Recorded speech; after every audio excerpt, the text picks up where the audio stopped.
this episode, we're stepping back from individual attacks and controls to something that makes those controls actually stick over time: governance. Governance can sound like a big, boring word, but the basic idea is simple and very practical. When an organization uses AI, someone needs to decide what is allowed, what is not allowed, who is responsible, and how decisions get made when the situation is messy.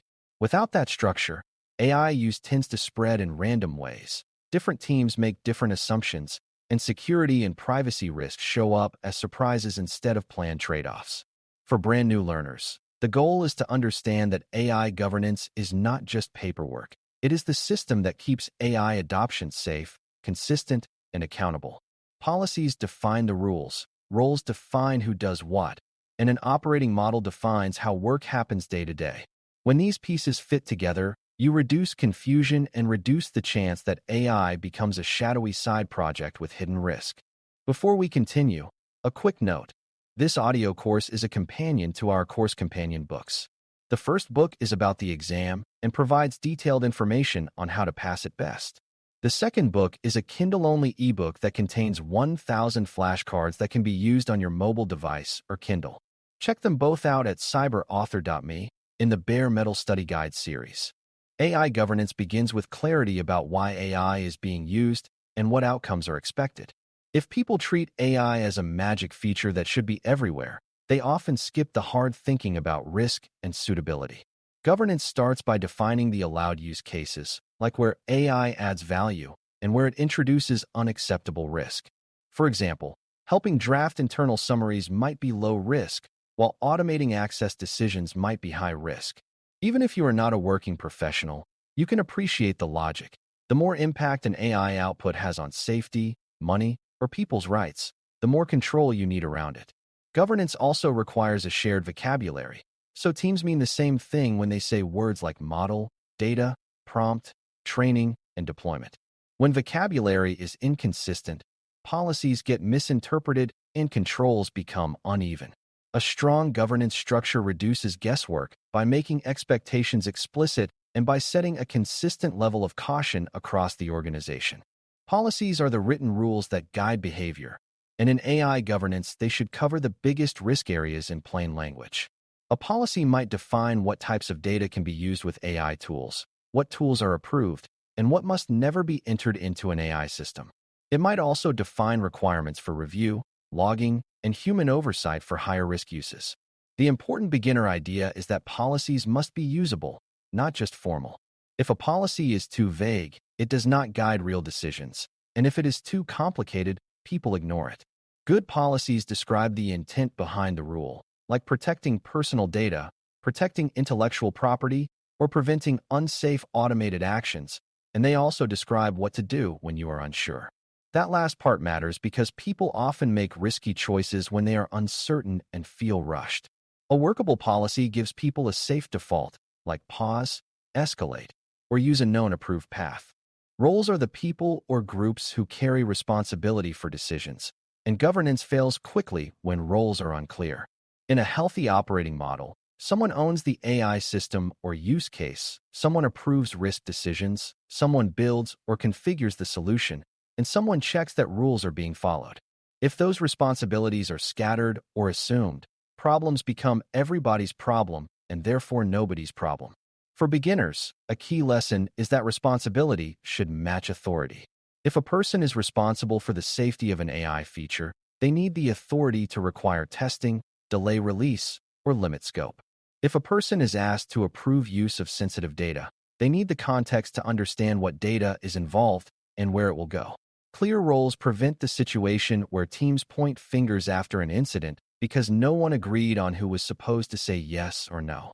A working operating model is the practical routine of how AI is introduced, reviewed, maintained, and improved. It is the difference between a policy on paper and a process that people actually follow. A basic operating model answers questions like how a team requests approval to use an AI tool, how risk is assessed, what documentation is required, and what checks happen before deployment.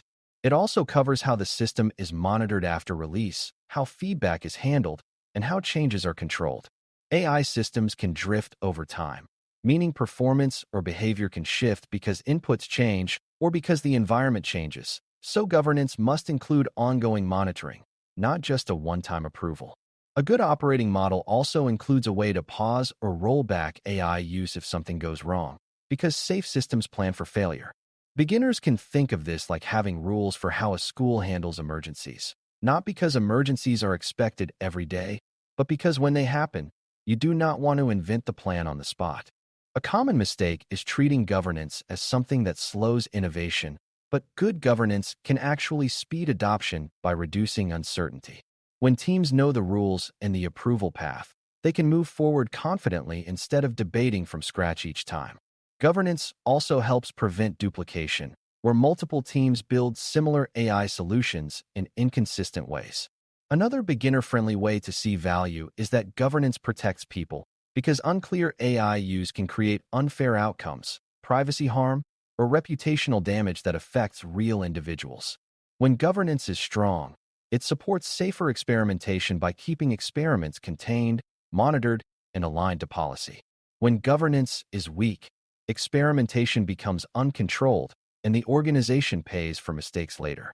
The goal is not to eliminate risk entirely, but to make risk visible and managed. A useful part of governance is defining tiers of AI use, even if you do not think of them as formal tiers. Some uses are low risk, like drafting text that a human reviews carefully before sharing. Some are medium risk, like summarizing support tickets where the summary influences decisions but does not directly execute actions. Some are high risk, like making decisions about access, money, healthcare, or legal outcomes. Governance should match the intensity of controls to the risk level, which is a basic security idea you will see again and again. High-risk use cases should require stronger oversight, stronger testing, and stronger logging. Low-risk use cases can be more flexible, but they still need clear boundaries around data and sharing.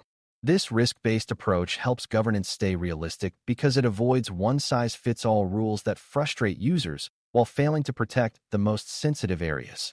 Governance also needs to address third-party relationships and vendor tools because many AI capabilities come from external providers. When an organization uses an external AI service, governance should clarify what data can be sent, what contracts and protections are required, and how usage is monitored. It should also define what happens if the provider changes something, like updating a model or changing terms. Even for beginners, the core point is that sending data outside your organization changes the risk picture. You need to know where data goes, who can access it, how it is stored, and how it can be deleted. Policies should address these questions in a way that people can apply without becoming legal experts. A working operating model will include checkpoints to review external tools before they are widely adopted, so people do not accidentally create a long-term dependency that violates privacy or security expectations. Another important governance element is training and communication, because rules only work if people understand them. AI tools can feel friendly and conversational, which can trick people into sharing more than they should. Governance should include simple guidance and examples that make safe behavior easy, like what types of content are okay to enter and what types are not. It should also include escalation paths, so if someone is unsure, they know who to ask. Communication matters because AI policy can change as tools and risks change, and people need updates in a clear and non-threatening way. If governance communication is only about punishment, people hide usage and create shadow activity. If it is about safety and shared responsibility, people are more likely to ask questions and follow the rules. For brand new learners, it is helpful to see that governance is partly about culture, not just controls. As we close, remember that AI governance structures are how organizations turn AI from a scattered set of experiments into a controlled, safe, and accountable capability. Policies define the boundaries and the expectations. Roles define who owns decisions and who carries responsibility, and the operating model defines the everyday workflow that makes those rules real. Without these pieces, AI use tends to sprawl, risks go unnoticed, and security becomes reactive. With these pieces, teams can adopt AI thoughtfully, match controls to risk, and improve over time with clear monitoring and change control. Governance is not a one-time project. It is an ongoing way of working that stays aligned as technology evolves. If you understand governance at a beginner level, You will be able to recognize when an AI program is mature and safe versus when it is fast but fragile, and that is a powerful skill in the CompTIA security AI world. Thanks for listening. For more audio courses, daily newsletters, and more, please visit baremetalcyber.com.